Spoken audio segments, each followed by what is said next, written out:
Good morning students, मैं नीतू चौधरी स्वागत करती हूँ आपका अपने परिवार स्वाध्याय श्री में। तो कैसे हैं आप सभी? आई होप अच्छे होंगे, स्वस्थ होंगे, घर पर होंगे, अपना और अपने परिवार वालों का ख्याल रख रहे होंगे। तो जैसा कि आप सभी को पता है, ये हमारी करंट अफेयर की क्लास है जो डेली सुबह 6 बजे होती है। आपको क्या करना है, कॉपी और पेन लेके बैठेंगे, एक एक क्वेश्चन को अच्छे से नोट डाउन करते हुए चलेंगे, क्योंकि बहुत सारे ही क्वेश्चन बहुत ही इंपॉर्टेंट है जो आपके एग्जाम में पूछे जा सकते हैं। ठीक है, तो चलिए शुरुआत करते हैं फर्स्ट क्वेश्चन से। तो आज का हमारा फर्स्ट क्वेश्चन क्या है कि भारतीय सेना की त्रिशक्ति कोर द्वारा पूर्व कृपाण शक्ति का आयोजन किस राज्य में किया गया? बताइए किस राज्य में किया गया? तो ये किया गया है पश्चिम बंगाल में। कहाँ पे किया गया है? पश्चिम बंगाल में किया गया है पूर्व कृपाण शक्ति का आयोजन। किसके द्वारा? त्रिशक्ति कोर्ट द्वारा। भारतीय सेना की त्रिशक्ति कोर्ट द्वारा पूर्व कृपाण शक्ति का आयोजन पश्चिम बंगाल में किया गया है। ठीक है, साथ साथ ही स्क्रीनशॉट लेते रहिए, फटाफट से नोट डाउन करते रहिए।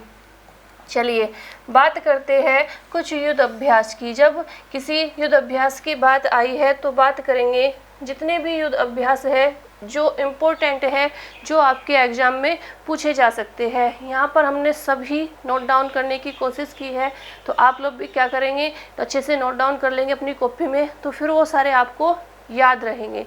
ठीक है, तो चलिए शुरुआत करते हैं। फर्स्ट जो अभ्यास है वो कौन सा है? Hand in hand. कौन सा है? Hand in hand. जो किसके बीच में होता है? भारत और चीन के बीच में होता है, भारत और चाइना के बीच में होता है हैंड इन हैंड युद्ध अभ्यास। इसके बाद है सूर्य किरण युद्ध अभ्यास। ये भारत और नेपाल के बीच में होता है। किस किस के बीच में होता है? भारत और नेपाल के बीच में। चलिए नेक्स्ट है इम्बेक्स युद्ध अभ्यास। ये किसके बीच में होता है? भारत और म्यांमार के बीच में। किसके? भारत और म्यांमार के बीच में। इसके बाद है संप्रीति युद्ध अभ्यास। भारत और बांग्लादेश के बीच में होता है संप्रीति युद्ध अभ्यास। इसके बाद है मित्र शक्ति युद्ध अभ्यास। भारत और श्रीलंका के बीच में। किस किस के बीच में? भारत और श्रीलंका के बीच में होता है। इसके बाद है स्लीनेक्स युद्ध अभ्यास। भारत और श्रीलंका के बीच में ही होता है ये भी। इसके बाद है समुद्र शक्ति। समुद्र शक्ति भारत और इंडोनेशिया के बीच होता है। चलिए फटाफट से नोट डाउन कीजिए, एक बार फिर से बता देती हूँ। जो हैंड इन हैंड है भारत और चाइना के बीच, सूर्य किरण युद्ध अभ्यास भारत और नेपाल के बीच, इम्बेक्स युद्ध अभ्यास भारत और म्यांमार के बीच, संप्रीति युद्ध अभ्यास भारत और बांग्लादेश के बीच, मित्र शक्ति भारत और श्रीलंका के बीच, स्लीनेक्स युद्ध अभ्यास भारत और श्रीलंका के बीच, समुद्र शक्ति भारत और इंडोनेशिया के बीच। चलिए आगे चलेंगे, अभी इसमें और भी है।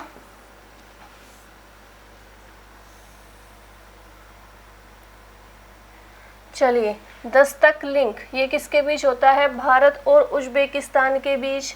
नसीम अल बहार भारत और ओमान के बीच होता है। सहयोग केजिन भारत और जापान के बीच होता है। धर्म गार्जियन भारत और जापान के बीच। मालाबार भारत, यूएसए और जापान, इन तीनों के बीच होता है मालाबार युद्ध अभ्यास। चलिए आगे चलेंगे फटाफट से।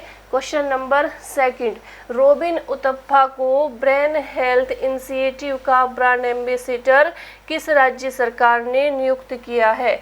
बताइए रोबिन उतप्पा को ब्रेन हेल्थ इनिशिएटिव का ब्रांड एम्बेसडर नियुक्त किया गया है, किस राज्य सरकार ने किया है?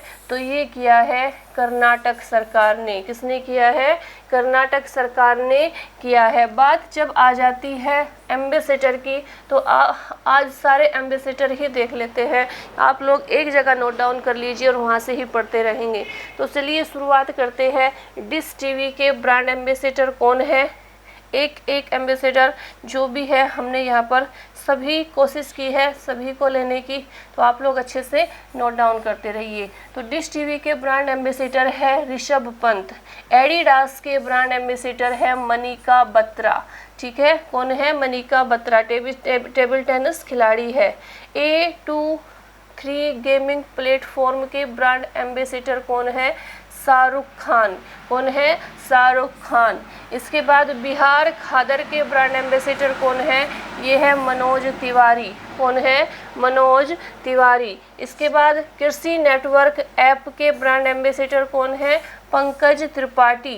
कृषि नेटवर्क ऐप के ब्रांड एम्बेसडर है पंकज त्रिपाठी। और उत्तराखंड के ब्रांड एम्बेसडर कौन है? ये है अक्षय कुमार। कौन है उत्तराखंड के ब्रांड एम्बेसडर? अक्षय कुमार को बनाया गया है उत्तराखंड का ब्रांड एम्बेसडर। आगे चलेंगे।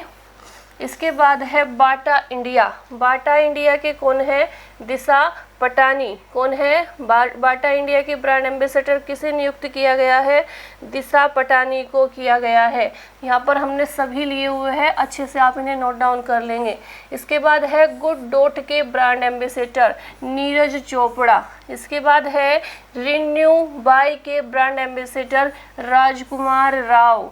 इसके बाद है बैंक ऑफ बड़ौदा के ब्रांड एम्बेसडर है सैफाली वर्मा। इसके बाद है एजी माई ट्रिप के ब्रांड एम्बेसडर अभिनेता विजय राज और वरुण शर्मा।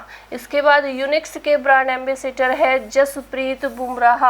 इसके बाद किनारा कैपिटल के ब्रांड एम्बेसडर है रविंद्र जडेजा। और इसके बाद गुवी के ब्रांड एम्बेसडर है स्मृति मंदाना। चलिए फटाफट से नोट डाउन कीजिए या स्क्रीनशॉट लीजिए, आगे चलेंगे। फिर इसके बाद आ जाते हैं प्लेटो। प्लेटो के ब्रांड एम्बेसडर कौन है? राहुल द्रविड़। चलिए फटाफट से करते हुए चलेंगे। प्लेटो के जो ब्रांड एम्बेसडर है वो कौन है? राहुल द्रविड़। ठीक है। इसके बाद है अतुल्य भारत अभियान। इसके ब्रांड एम्बेसडर है नरेंद्र मोदी। स्वच्छ रेलवे मिशन के ब्रांड एम्बेसडर है बिंदेश्वरी पाठक। सिक्किम के ब्रांड एम्बेसडर है AR रहमान। भारतीय वन्यजीव ट्रस्ट के ब्रांड एम्बेसडर है दिया मिर्जा। स्किल इंडिया के ब्रांड एम्बेसडर है प्रियंका चोपड़ा। चलिए फटाफट से नोट डाउन कीजिए, स्किल इंडिया की ब्रांड एम्बेसडर कौन है? प्रियंका चोपड़ा। आगे चलेंगे, अभी और भी है। यूनिसेफ के, मैंने कहा ना सभी लिए हुए हैं हमने, बाहर नहीं जाएगा कुछ इससे। जितने भी ब्रांड एम्बेसडर आपसे पूछे जाते हैं सभी यहाँ पर है। आप लोग अपनी कॉपी में एक तरफ अपना ब्रांड एम्बेसडर लिख सकते हैं और एक तरफ जहाँ जिस चीज़ के है वो लिख सकते हैं। तो अगर आप उसे डेली रिवीजन करेंगे, उसका डेली रिवाइज करेंगे तो वो 2 से 4 दिन में ही आपके माइंड में सेट हो जाएंगे, फिर आप भूल नहीं पाएंगे उसे। ठीक है। उसके बाद यूनिसेफ की ब्रांड एम्बेसडर प्रियंका चोपड़ा है। दरवाजा बंद अभियान के ब्रांड एम्बेसडर अमिताभ बच्चन। दरवाजा बंद अभियान। इसके बाद GST के ब्रांड एम्बेसडर भी अमिताभ बच्चन ही हैं। इसके बाद निर्मल भारत के ब्रांड एम्बेसडर है विद्या बालन। पेप्सिको की ब्रांड एम्बेसडर है PV सिंधु। कौन है? PV सिंधु। पूर्वोत्तर क्षेत्र विकास का brand ambassador MC Mary Kom है। पंजाब नेशनल बैंक के ब्रांड एम्बेसडर है विराट कोहली। कौन है पंजाब नेशनल के? विराट कोहली। फटाफट से नोट डाउन कीजिए, आगे चलेंगे। इसके बाद अमेरिकन टूरिस्टर के brand ambassador, American Tourister company के को आपने देखा ही होगा, बैग मंगाते हैं आजकल लोग उसके बहुत ज़्यादा। ठीक है। तो अमेरिकन टूरिस्टर के ब्रांड एम्बेसडर पूछा जाए तो कौन है? विराट कोहली। इसके बाद स्वच्छ भारत अभियान के ब्रांड एम्बेसडर काजोल है। माँ अभियान की ब्रांड एम्बेसडर माधुरी दीक्षित है। स्वच्छ साथी कार्यक्रम के ब्रांड एम्बेसडर दिया मिर्जा है। वीवो के ब्रांड एम्बेसडर आमिर खान है। हेपेटाइटिस बी के brand ambassador Amitabh Bachchan. Hepatitis B उन्मूलन के ब्रांड एम्बेसडर अमिताभ बच्चन है। फटाफट से नोट डाउन करेंगे, आगे चलेंगे। इसके बाद आ जाते हैं GD किसान चैनल के ब्रांड एम्बेसडर। DD किसान जो चैनल है उसके ब्रांड एम्बेसडर कौन है? तो अमिताभ बच्चन है। कौन है? अमिताभ बच्चन है DD किसान चैनल के एम्बेसडर। सीनियर नेशनल टेनिस प्रतियोगिता के ब्रांड एम्बेसडर महेंद्र सिंह धोनी है। ऑस्ट्रेलियाई पर्यटन की पहली भारतीय महिला एम्बेसडर प्रीनीति चोपड़ा है। बेटी बचाओ बेटी पढ़ाओ अभियान की ब्रांड एम्बेसडर माधुरी दीक्षित है। ठीक है, तो ये जितने भी ब्रांड एम्बेसडर है ये बहुत ही इम्पोर्टेंट है, ये चेंज होते रहते हैं, लेकिन वर्तमान में जो है आप लोग इसे नोट डाउन करेंगे। ठीक है, चलिए आगे चलेंगे। क्वेश्चन नंबर 3, उड़िया भाषा के गायक और संगीत निर्देशक का हाल ही में निधन हो गया, उनका नाम क्या है? बताइए, उड़िया भाषा के गायक है और क्या है, संगीत निर्देशक थे, उनका निधन हो गया, उनका नाम है प्रफुल्ल कर। क्या है इनका नाम? प्रफुल्ल कर का निधन हो गया। 2015 में प्रफुल्ल कर को पद्मश्री से सम्मानित किया गया था। किससे सम्मानित किया गया था? 2015 में प्रफुल्ल कर को पद्मश्री से सम्मानित किया गया था और 1975 में ममता मूवी में इन्होंने संगीत दिया था और उसके बाद वो तुरंत ही हिट हो गई थी। 1975 में ममता जो मूवी है उसमें इन्होंने संगीत दिया था। चलिए आगे चलेंगे। क्वेश्चन नंबर 4 कि 12वीं सीनियर पुरुष राष्ट्रीय हॉकी चैंपियनशिप किस राज्य की टीम ने जीती है? बताइए, किस राज्य की टीम ने जीती है? तो ये जीती है हरियाणा की। किसने जीती है? हरियाणा की टीम ने जीती है। यह टूर्नामेंट 6 अप्रैल से 17 अप्रैल तक कहाँ पर हुआ है? मध्य प्रदेश के भोपाल में आयोजित हुआ। 6 अप्रैल से 17 अप्रैल तक। 2011 के बाद हरियाणा की यह पहली ट्रॉफी है जो जीती है उन्होंने। 2011 से पहले जो जीती थी उसके बाद की जो ट्रॉफी है जीती हुई, ये पहली ट्रॉफी है जो हरियाणा ने जीती है। ठीक है, बात करते हैं हरियाणा की। ठीक है, हरियाणा के दूध घाट की नगरी के नाम से जाना जाता है हरियाणा को। अगर बात करें हरियाणा की राजधानी की, जैसे ही ये स्टेट आते हैं ना, आप लोग अगर डेली क्लास लेते हो ना, स्टेट तो आपकी टिप्स पे हो जाएंगे, उंगलियों पे हो जाएंगे। किसी भी स्टेट के बारे में कुछ भी पूछा जाए आप तुरंत आंसर दे देंगे। ठीक है, तो हरियाणा की जो राजधानी है वो क्या है? चंडीगढ़ है। क्षेत्रफल के आधार पर भारत का 20वां सबसे बड़ा राज्य है हरियाणा। इसके बाद सबसे बड़ा शहर है फरीदाबाद। 22 जिले हैं हरियाणा में। 1 नवंबर 1966 को इसका गठन होता है। राज्यपाल बंडारू दत्तात्रेय है और मुख्यमंत्री मनोहर लाल खट्टर है। इसके बाद विधानसभा सीटें आती है। 90 विधानसभा सीट है। लोकसभा सीट 10 है। राज्यसभा सीट 5 है। हरियाणा को भारत का ग्रीनलैंड भी कहा जाता है। नोट करके लिख लेंगे ये बात कि हरियाणा को भारत का ग्रीनलैंड भी कहा जाता है। इसके बाद प्रमुख राष्ट्रीय उद्यान आ जाते हैं। हरियाणा के राष्ट्रीय उद्यान ज़्यादातर पूछे जाते हैं आपके हर एग्जाम में, तो सुल्तानपुर नेशनल पार्क और कलेसर राष्ट्रीय उद्यान। कलेसर नेशनल पार्क और सुल्तानपुर नेशनल पार्क 2 ही नेशनल पार्क है हरियाणा में। ये सुल्तानपुर वाला गुड़गांव में है और कलेसर जो है राष्ट्रीय उद्यान है वो यमुनानगर में है। इसके बाद जो हरियाणा के कृषि मंत्री है वो कौन है? JP दलाल है। अब प्रमुख वन्यजीव अभ्यारण्य आ जाते हैं। कलेसर वन्यजीव अभ्यारण्य, भिंडावास वन्यजीव अभ्यारण्य, छिलछिला वन्यजीव अभ्यारण्य और छपरवास वन्यजीव अभ्यारण्य। ये कुछ हरियाणा के प्रमुख वन्यजीव अभ्यारण्य हैं। नोट डाउन कीजिए फटाफट से। आगे चलेंगे। क्वेश्चन नंबर 5 कि हाल ही में किस शहर में ईथोस डिजिटल ने, किसने? ईथोस डिजिटल, इसे सही कर देती हूँ मैं एक बार, ये भी हटा देंगे यहाँ से। ईथोस डिजिटल ने पहला IIT प्रशिक्षण और सेवा केंद्र कहाँ खोला? किस शहर में खोला है? बताइए, तो किस शहर में खोला है? ये खोला है लेह में। कहाँ खोला है? लेह में खोला है। ये क्या है? ईथोस डिजिटल क्या है ये? ईथोस डिजिटल यह कैलिफोर्निया में स्थापित एक बहुउद्देशीय कंपनी है। बहुराष्ट्रीय करेंगे इसे, बहुराष्ट्रीय कंपनी है जो डिजिटल संचार AR और VR, किसका? AR और VR उत्पादों में क्या है? विशेषज्ञता रखती है। जो कैलिफोर्निया में स्थित बहुराष्ट्रीय कंपनी है ईथोस डिजिटल। ठीक है, आगे चलेंगे।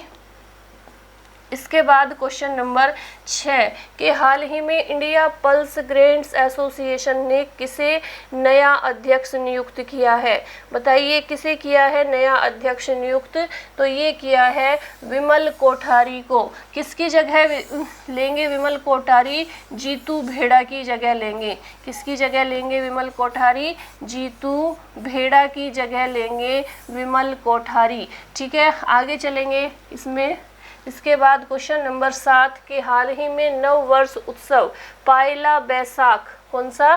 पायला बैसाख कहाँ मनाया गया? बताइए पायला बैसाख कहाँ मनाया गया? तो ये मनाया गया है बांग्लादेश में। कौन सा उत्सव है? पायला बैसाख। ये मनाया गया है कहाँ पर? बांग्लादेश में। बांग्लादेश की राजधानी क्या हो जाती है? ढाका हो जाती है। मुद्रा क्या हो जाती है? टका हो जाती है। कैसे याद रखेंगे? ढका टक से याद रखेंगे। मुद्रा और कैपिटल दोनों को, करेंसी और कैपिटल दोनों को याद रखेंगे। इसके बाद क्वेश्चन नंबर 8 है कि हाल ही में किसे वेलकम आदिसेशिया, क्या है ये? वेलकम आदिसेशिया, ये पूरा एक ही नाम है, इसे यहाँ पर लिख लेते हैं आदिसेशिया। आदिसेशिया इस तरह से लिखा जाएगा, आदिसेशिया। ठीक है, आदिसेशिया पुरस्कार 2022 से सम्मानित किया गया है। तो किसे किया गया है? प्रभात पटनायक को। किसे किया गया है? वेलकम नहीं, ये मेलकम है। क्या है? मेलकम कर लेंगे इसे। मेलकम आदिसेशिया पुरस्कार 2022 से प्रभात पटनायक को सम्मानित किया गया है। मेलकम कौन सा पुरस्कार है? आदिसेशिया पुरस्कार 2022। ठीक है, ये है पुरस्कार। मेलकम आदिसेशिया पुरस्कार 2022 से प्रभात पटनायक को क्या किया गया है? सम्मानित किया गया है, उन्हें ये पुरस्कार दिया गया है। चलिए आगे चलेंगे। क्वेश्चन नंबर 9 कि संयुक्त राष्ट्र चीनी भाषा दिवस कब मनाया जाता है? संयुक्त राष्ट्र चीनी भाषा दिवस कब मनाया जाता है? तो ये मनाया जाता है 20 अप्रैल को। कब मनाया जाता है? 20 अप्रैल को संयुक्त राष्ट्र चीनी भाषा दिवस मनाया जाता है। आगे चलेंगे। क्वेश्चन नंबर 10 कि भारत के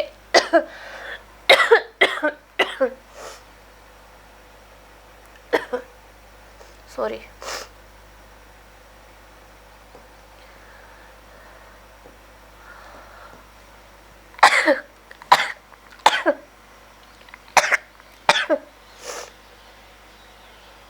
चलिए, भारत के अगले सेना अध्यक्ष के रूप में किसे नामित किया गया?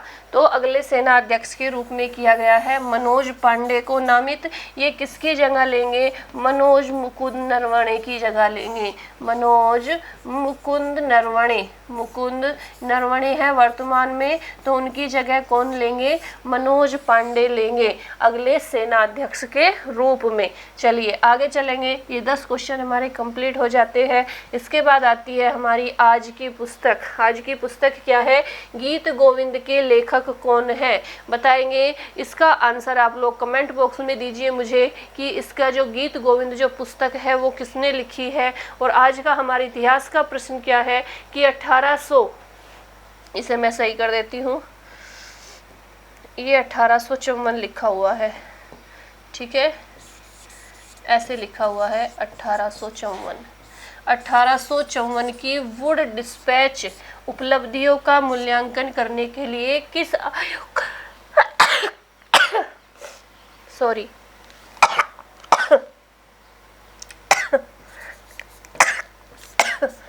किस आयोग का गठन किया गया था? जुकाम हो गया एकदम से।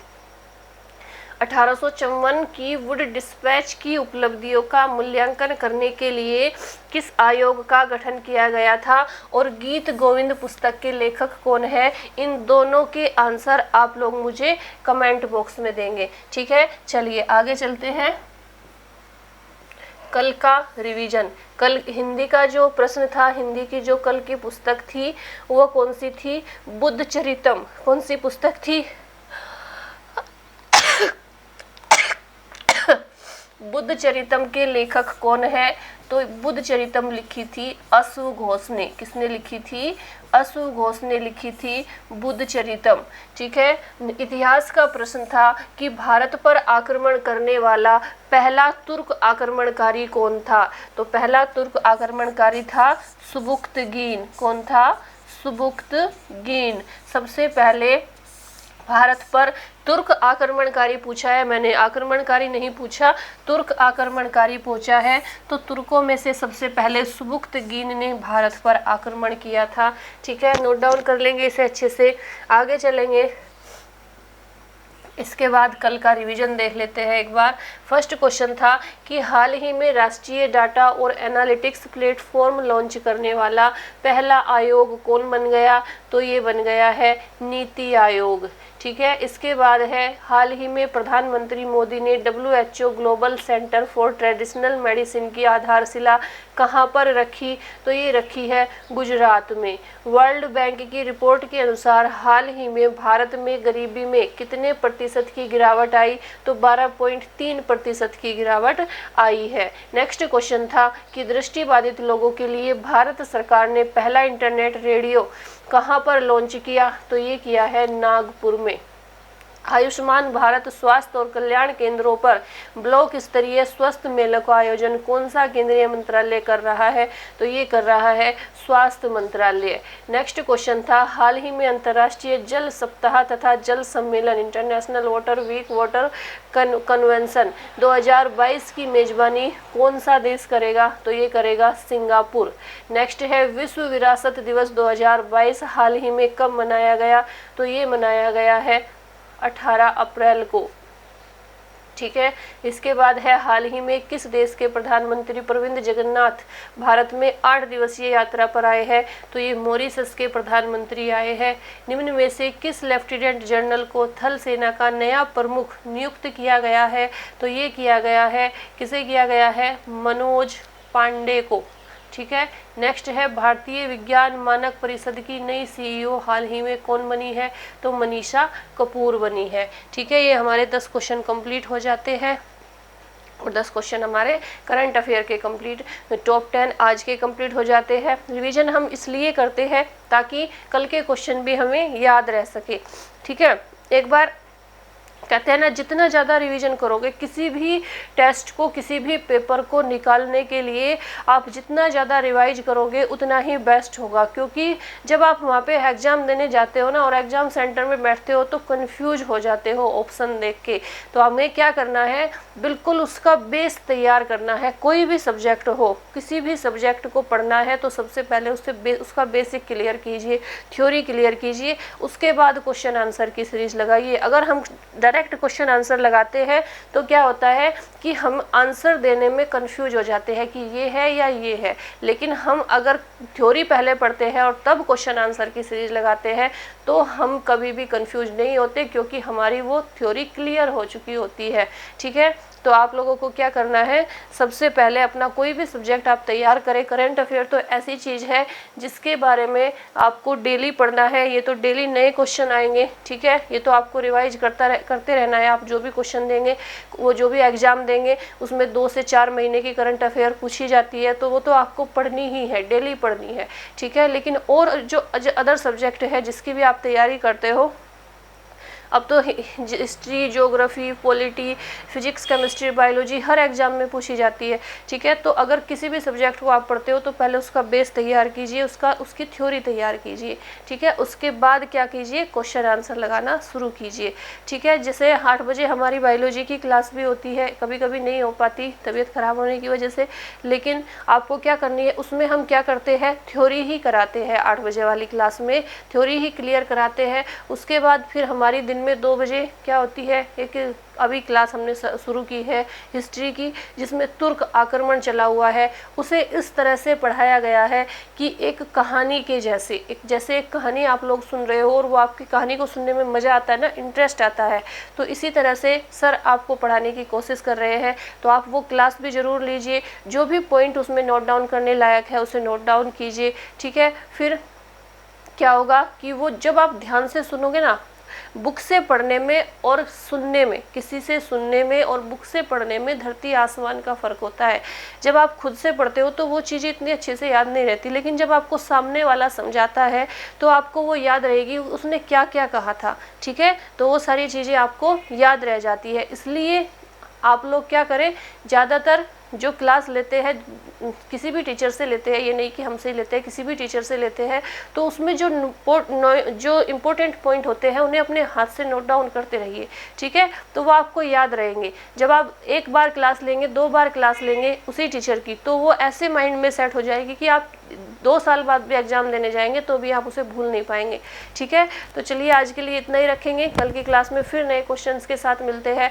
और अगर आपको क्लास अच्छी लगती है तो वीडियो को ज़रूर शेयर कीजिए, और अगर क्लास में कुछ भी कमी है हम इम्प्रूव करने की कोशिश करेंगे। आप लोग कमेंट करके बताइए कि आपकी क्लास में ये कमी है, तो हम ज़रूर कोशिश करेंगे उस कमी को दूर करने की, ठीक है। लेकिन अगर क्लास परफेक्ट है, क्वेश्चन आपके लिए अच्छे दिए जाते हैं, अच्छा कंटेंट दिया जाता है, तो प्लीज़ वीडियो को शेयर ज़रूर कीजिए। 5 मिनट का समय निकाल कर, वैसे भी तो आप पूरे दिन फ़ोन में लगे रहते हैं ना, कुछ भी करते हैं, 5 मिनट का समय अपने टीचर्स के लिए भी आपको निकालना चाहिए ना, और वीडियो को शेयर कीजिए। कहते हैं ना कि जब तक पता नहीं चलेगा कि कल्लू हलवाई की मिठाई कैसी है, तब तक लोग लेने कैसे आएंगे, खाने कैसे आएंगे। जब तक आप लोगों को शेयर नहीं करेंगे कि क्लास कैसी है, क्वेश्चन कैसे है, तब तक बच्चे जुड़ेंगे कहाँ से, ठीक है। तो आपको क्या करना है, अपने साथ वाले बच्चों को, अपने फ्रेंड्स को, आपने जो भी ग्रुप्स बनाए हुए हैं, आप सोशल मीडिया यूज करते हैं, टेलीग्राम, इंस्टाग्राम, अब तो दुनिया भर की चीज़ें हैं जो आप यूज करते हैं, 5 मिनट का समय निकाल कर वीडियो को ज़रूर शेयर कीजिए,